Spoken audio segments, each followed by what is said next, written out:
ሰበር የምስራች! ለሰፊው የአማራ ሕዝብ መብትና ህልውና መረጋገጥ ሲባል የመጨረሻው መጀመሪያ ትግል ይደረግ ዘንድ አንድ አማራዊ ድርጅት ተመስርቷል። የአማራ ፋኖ ብሔራዊ ኃይልና የአማራ ፋኖ ህዝባዊ ድርጅት ራሳቸውን አክስመው በዘላቂነት የአማራ ሕዝብን ሊወክል የሚችል አንድ ወጥ አደረጃጀት በመፍጠርና ስያሜውንም የአማራ ፋኖ ብሔራዊ ንቅናቄ በሚል ዛሬ ጥር 9 2018 ዓ.ም በይፋ መመስረታቸውን አሳውቀዋል። አማራን ከፈጽሞ ጥፋት መታደግና ፍትሐዊ ተጠቃሚነቱን ማረጋገጥ ወይንም ፍትህ ርትዕን ማስፈን እንዲሁም በዘላቂነት ለመወከልና ከሌሎች ሀገር ወዳድ ኃይሎች ጋር በመሆን ኢትዮጵያን ከመፍረስ ታድጎ ክብሯንና ልዕልናዋን አስጠብቆ እንደ ሀገር እንዲያስቀጥል ተደርጎ የተዋቀረው የአማራ ፋኖ ብሔራዊ ንቅናቄ አፋብን ዛሬ ጥር 9 2018 ዓ.ም በይፋ ተመስርቷል። ድርጅቱ መመስረቱን አስመልክቶ ጋዜጣዊ መግለጫ ተሰጥቷል። ስለ አንድነት ሲለፋና አንድነት እንዲመጣም ከሚዲያ ዘርፉ የሚጠበቀውን ሲወጣ የነበረው ጣቢያችን መረብ ሚዲያም ድርጅቱ ያወጣውን መግለጫ ሳይቀንስ ሳይሸርፍ እንደሚከተለው እንደወረደም የሚያቀርበው ይሆናል። አብራችሁን ቆዩ።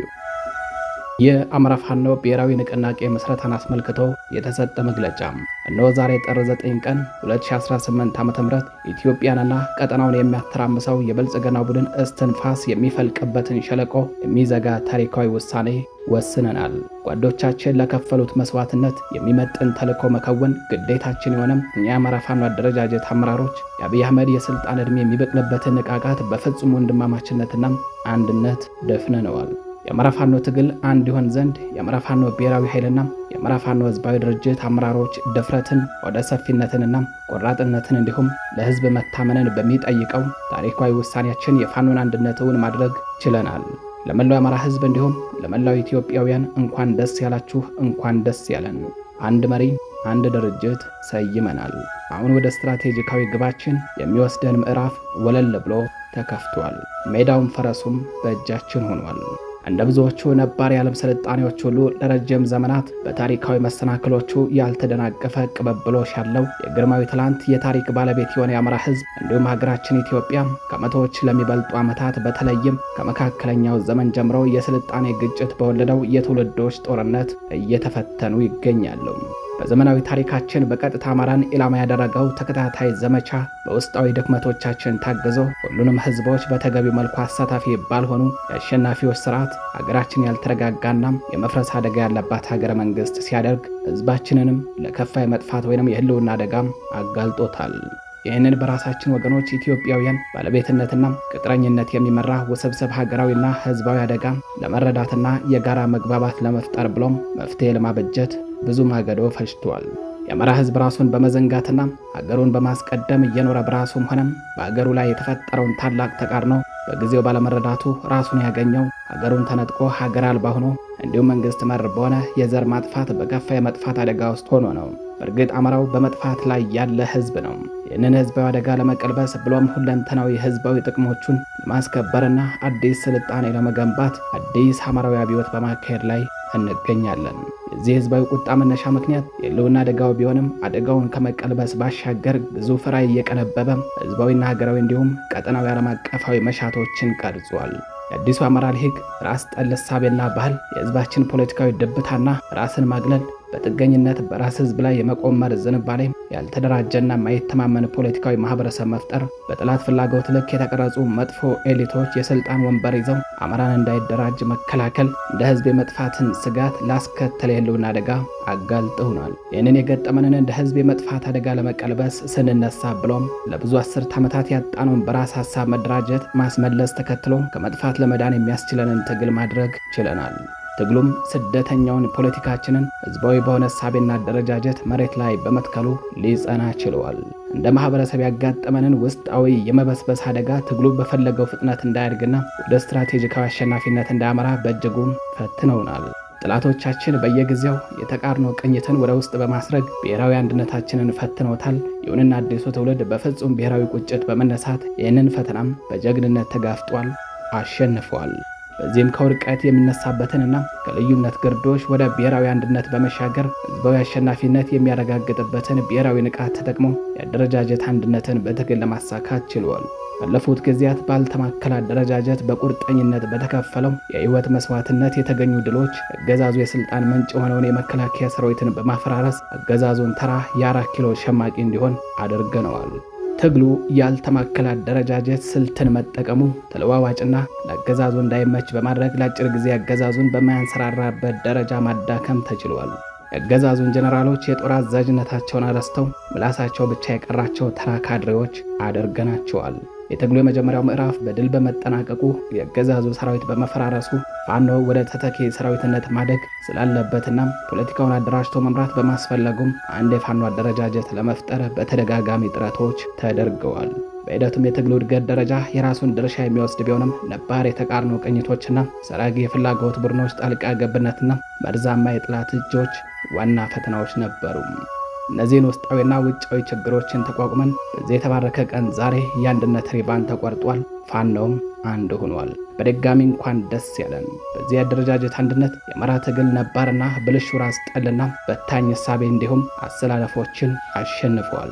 ጎታች ከሆኑ አሰላለፎች በመላቀቅ የውድቀትን ረግረግ በብሔራዊ ንቃቱ ተሻግሯል። በሰራዊቱና በደጀኑ ህዝብ ውስጥ ሲሰለሰል የኖረውን ጥያቄ መልሷል። በአማራ አንድነት ላይ የነበሩ የተሳሳቱና አሉታዊ ምልከታዎችን አርመዋል። ዛሬ የአማራ ፋኖ ብሔራዊ ንቅናቄ አፋብን ሲመሰረት በቀደሙ የአደረጃጀት አንድነት የማምጣት ሂደት ወቅት የታዩ ድክመቶችና ክፍተቶችን በማረም እንዲሁም የሁሉም ባለድርሻዎች ተሳትፎና ትምምን በመፍጠር ጭምር ነው። ይህ ውህድ ድርጅት የዓላማና የአስተሳሰብ አንድነት ላይ የተመሰረተ ነው። በዚህም ድርጅታችን የሚመራበት ርዕዮተ ዓለም የአማራ ብሔርተኝነት ሲሆን የሚወቅቱን የህልውና ትግል ከማሸነፍ ጀምሮ በዘላቂነት የህዝቡን ህልውና እንዲሁም ማንነቱን በማረጋገጥ መብትና ጥቅሞቹን ለማስከበር የምንታገልበት የአስተሳሰብ ቅኝት ይሆናል። የአማራ ብሔርተኝነት በራስ ቅንነት ሁለንተናዊ ውስጣዊ አቅምን በመገንባት በሀገራዊ ዲሞክራሲያዊ አንድነት ማዕቀፍ ውስጥ የህዝባችንን ህልውና በማረጋገጥ መብትና ጥቅሞቹን በማስጠበቅ የሌሎቹ ኢትዮጵያውያንን የቡድንና የግለሰብ መብቶች የሚከበርበት ስርዓት በማንበር በፍትሐዊና ሰላማዊ አብሮነት የሀገር ቀጣይነትን ለማረጋገጥ የሚተጋ ነው። በርካታ ቀናትን በወሰደም ጥልቅ ፖለቲካዊ ውይይቶች ቅንነትንና ወንድማማችነትን ያስቀደመ የድርጅት መስረታ ሂደት በርካታ ምዕራፎችን ያለፈ ነው። የመግባቢያ ቃል ኪዳን ሰነድን በመፈራረም የተጀመረው ሂደት የድርጅቱ መመስረቻ ሰነድ ህገ ደንብን በማጽደቅ እንዲሁም ከፍተኛ አመራሩን በመሰየም በስኬት ተጠናቋል።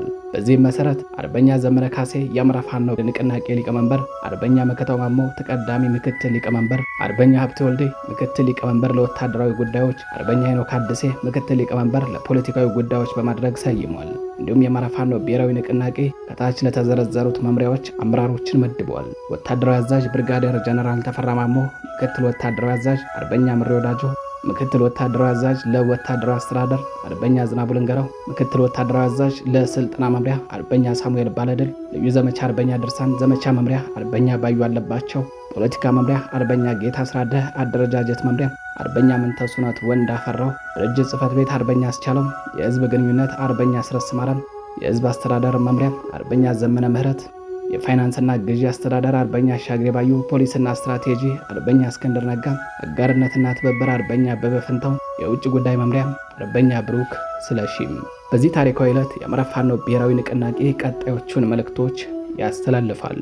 ለድርጅቱ ሰራዊት የተላለፈ መልእክት። ከፍተኛ መስዋዕትነትን እየከፈልክበት ያለው ትግል ፍሬ እንዲያፈራና የተሟላ አሸናፊነት እንዲያረጋግጥ የአደረጃጀት አንድነት የግድ እንደሆነ በተደጋጋሚ የተነሳው ሀሳብ ተገቢውን መልስ አግኝተው የፋኖ አንድነት ተበስሯል።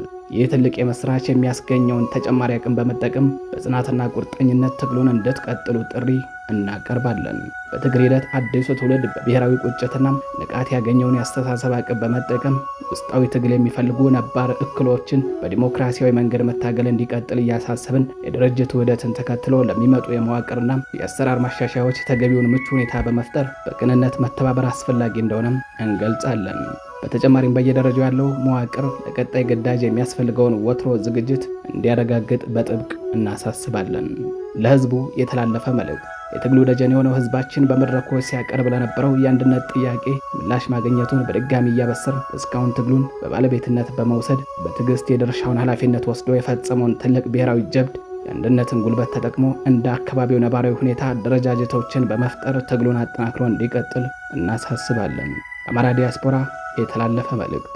በተለያዩ የዓለም ክፍል የሚገኘው የአማራ ዲያስፖራ በትግሉ መጀመሪያ ወቅት ሲያደርገው የነበረውን የነቃ ተሳትፎ በሂደት በተፈጠሩ የአመለካከት መዛነፎችና ጣልቃ ገብነቶች በተለይም የአደረጃጀት አንድነት ባለመምጣቱ ምክንያት በነበረው ግለት አለመቀጠሉንና አቅሙን ተጠቅሞ ትግሉን በሚገባ መልክ ማገዝ አለመቻሉን አስተውለናል።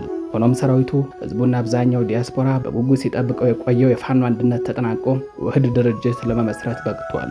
በዚህም እንኳን ደስ ያላችሁ እያልን ለቀጣዩ ትግል ምዕራፍ ከእናንተ የሚጠበቀውን ድጋፍ ለማድረግ እንዲያስችል በራስ ተነሳሽነት የአደረጃጀት አንድነት ከመፍጠር በተጨማሪ ትግሉን አስመልክቶ ከድርጅታችን የሚሰጡ አቅጣጫና መመሪያዎችን በቅንነት እንድትተገብሩ ከወዲሁ እናሳስባለን። በጸረ አገዛዝ የትግል መስመር ላሉ ለብሔራዊ የትግል ኃይሎችና የማህበረሰብ ክፍሎች የተላለፈ መልእክት ሀገራችን አሁን ባለችበት ነባራዊ ሁኔታ የዘር ፍጅት ያልታወጀበትና የህልውና አደጋ ያላንዣበበበት ኢትዮጵያዊ ወገን አለ ብለን አናምንም።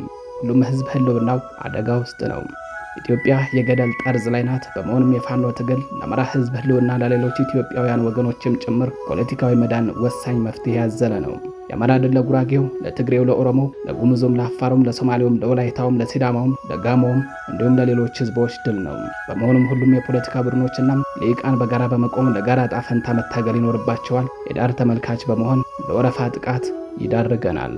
አብይ አህመድ የአፍሪካ ቀንድ ሹል ቀንድ ነው። ሁሉንም እየወጋ ሁሉንም እያደማ ነው። ሁሉንም የቀጠናው ህዝቦች ቤት በእጁም በእግሩም እየረበሸ ነው። ስለሆነም ዘር አጥፊው አብይ አህመድ አገዛዝን ለማስወገድ ኢትዮጵያውያን ወገኖች ብቻ ሳይሆኑ የቀጠናው ኃይሎች መተባበር አለባቸው። ይህንን አገዛዝ ለማስወገድና ቀጠናውን ለማረጋጋት የሚደረጉ ትብብሮች በሙሉ ልክ ናቸው። የቀጠናው ህዝቦች ረፍትና ልማት ይሻሉ ይገባቸዋል። አረመኔው አገዛዝ የሚከተለውን ከፋፍሎ የማጥቃትና የማስጠቃት ስልት ጊዜያዊ የስልጣን እፎይታን የፈጠረለት ቢሆንም ይህንን በመገንዘብ በትብብር አገዛዙን በማስወገድ ላይ የታዩ መግባባቶችን ማሳደግና የአገዛዙን ዕድሜ ማሳጠር አስፈላጊ ነው። ለዚህም የፋኖ አንድነት የፈጠረውን ተጨማሪ አቅምና እድል እንዲሁም በእስካሁኑ ሂደት በጸረ አገዛዝ ትግል አስፈላጊነት ላይ የታዩ መግባባቶች የተሟላ በማቀናጀት የዘር ማጥፋት ጦርነት ከመመከት ወደ ስትራቴጂካዊ ማጥቃት በመቀየር አገዛዙን ለማስወገድ እንድንሰራ ጥሪ እናቀርባለን። ለዓለም አቀፉ ማህበረሰብ የተላለፈ ጥሪ። አብይ አህመድ መሩ የብልጽግና አገዛዝ ስልጣን ከያዘበት ጊዜ ጀምሮ ላሉት ወደ 8 ለሚጠጉ ዓመታት በህዝቦች ላይ ከፍተኛ እልቂት መፈጸሙ እንደሚታወቅ እሙን ነው። አገዛዙ ሀገሪቱን የማያበራ ጦርነት ውስጥ በማስገባት በሁሉም ክልሎች ከፍተኛ ሰብአዊ ውድመት፣ ኢኮኖሚያዊ ድቀትና ማህበራዊ ቀውስን አስከትሏል። ይህ አገዛዝ ጸረ ህዝብ በመሆኑ ችግሩ የማይታከም ከስህተቱ የማይማርና አንዳች ተአማኒነት ያልታየበትም ነው። አገዛዙ ጦረኝነት ባህሪ ከኢትዮጵያ ውስጣዊ ችግርነት አልፎ ቀጠናዊ ሰላምና መረጋጋት ላይ ተጨባጭ አደጋ ከፈጠረው ውሎ አድሯል።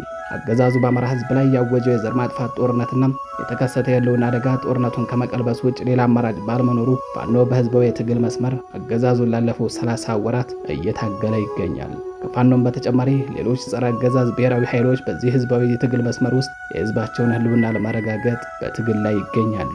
ይህንን ህዝባዊ ሀገራዊ ብሎም ቀጠናዊ አደጋ ማስወገድና የህዝብን ደህንነት ማረጋገጥ ብሎም ተራዛሚ ቀጠናዊ ጦርነቶችን ማስወገድ ዓለም አቀፉ ማህበረሰብ ትኩረት የሚሰጠው ጉዳይ እንደሆነም እናምናለን። ከዚህ በመነሳት ጸረ ህዝብና ጸረ ሰላም ለሆነው የብልጽግና ኃይል የሚደረገውን ድጋፍ በማቆም እንዲሁም አስፈላጊውን ጫና በማድረግ አገዛዙን የጥፋት አቅም በማሳጣት እንድትተባበሩም ጥሪ እናቀርባለን። ተጨማሪም የፋኖንና የሌሎች ጸረ አገዛዝ ትግል የሚያደርጉ ኃይሎችን ትብብር በተቻለው አቅም እንድትደግፉ ጥሪያችን ይድረሳችሁም። የእርዳታ ድርጅቶችን በጦርነቱ ለተጎዳው ህዝባችን አስፈላጊውን የሰብአዊ እርዳታ እንዲደርስለት የሚቻለው እንድታደርጉ ጥሪ እያቀረብን በእኛ በኩል አስፈላጊውን ትብብር እንደምናደርግ ከወዲሁም እናሳውቅ እንወዳለን። ለመለዮ ለባሹና ለሚኒሻም የተላለፈ መልእክት። አገዛዙ የስልጣን ምንጭ ህዝብ ሳይሆን የመለዮ ለባሾች ደም እንደሆነ ለእናንተ የተሰወረ አይደለም። አገዛዙ የስልጣን ዕድሜውን እስካራዘመለት ድረስ ለህይወታችሁ ደንታ የሌለው መሆኑን ከእናንተ የተሰወረ አይደለም። የፋኖ ትግል ሁሉም ኢትዮጵያዊ ተከብሮ የሚኖርባት ሀገር መገንባት፣ እናንተ መለዮ ለባሾች ደህንነትና ክብር ተጠብቆ ሀገራችሁን እንድታገለግሉ የምትከፍሉት የህይወት መስዋዕትነትም ትርጉም እንዲኖረው ማድረግ ነው። ሞታችሁ ለሀገራችሁ ሳይሆን ለአንድነት በሰው ደም ለማይጠረቃ አገዛዝ መሆኑን ተረድታችሁ ወደ ፋኖ ትግል እንድትቀላቀሉ ጥሪ እያቀረብን ሙሉ መዋቅራችን ከመቼውም ጊዜ በተለየ እናንተን ለመቀበል ዝግጁ መሆኑን እናረጋግጣለን። የአማራ ፋኖ ብሔራዊ ንቅናቄ ለድርጅታችን ምስረታ ስኬት ለተጉ ሁሉ የላቀ ክብር ያለው መሆኑን እየገለጽን በተለይም ለመላው የአማራ ህዝብና ለሀገር ወዳድ ኢትዮጵያውያን ለማይቋረጠው ልባዊ ድጋፋችሁና ለምክራችሁ ለግሳጼያችሁ እናመሰግናለን። ልፋታችሁ ይህንን አንድነት ወልዷል። መላው ፋኖ አባላት ለፈጹም ንጹህ ጓዳዊ ግፊታችሁና አንድነት ናፋቂነታችሁ እናመሰግናለን። የእናንተ የቀን ከሌት ጉትጎታና ውትወታ ባይኖር ሰንፈን የምንዝል አንታጣም ነበር። ደማችሁ ግፊታችሁም አንድነቱን ወልዷል። ለመላው የሁለቱ ድርጅት አመራሮች በተለይም በዚህኛው አንድነት ሂደት ላሳያችሁት የአመራርና ቁርጠኝነት ከፍተኛ ምስጋና ይገባችኋል።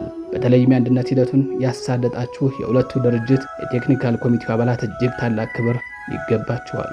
ያሳያችሁት የአመራር ብቃት፣ ጥበብና መፍትሄ አፍላቂነት ልዩ ነበረም። ሂደቱን ለታዘቡ ሽማግሌዎች በልዑል አስፋው ወሰን አስራተ ካሳም የሚመራው አምባሳደር ብርሃነ መስቀል ነጋና ሻለቃ ዳዊት ወልደ ጊዮርጊስን ጨምሮ 7 አባላትን ያካተተ የታዛቢዎች ቡድን ሂደቱን በገለልተኛነት በመከታተል ቴክኒካል ኮሚቴው በጠየቃቸው ጊዜ ሁሉንም የመፍትሄ ሀሳብ በማቅረብ ላደረጉት አስተዋጽኦ ታላቅ ምስጋና እናቀርባለን። በመጨረሻም ድርጅቱን ለማዋለድ ከተከፈለው መስዋዕትነት ባልተናነሰም ድርጅቱን በዘላቂነት ለማጽናት የሚገጥሙ ፈተናዎችን ለማሸነፍ ከላይ የተጠቀሳችሁና ሌሎች ባለድርሻ አካላት ገንቢ ሚና እንድትጫወቱ ታሪካዊ ጥሪ እናቀርባለን።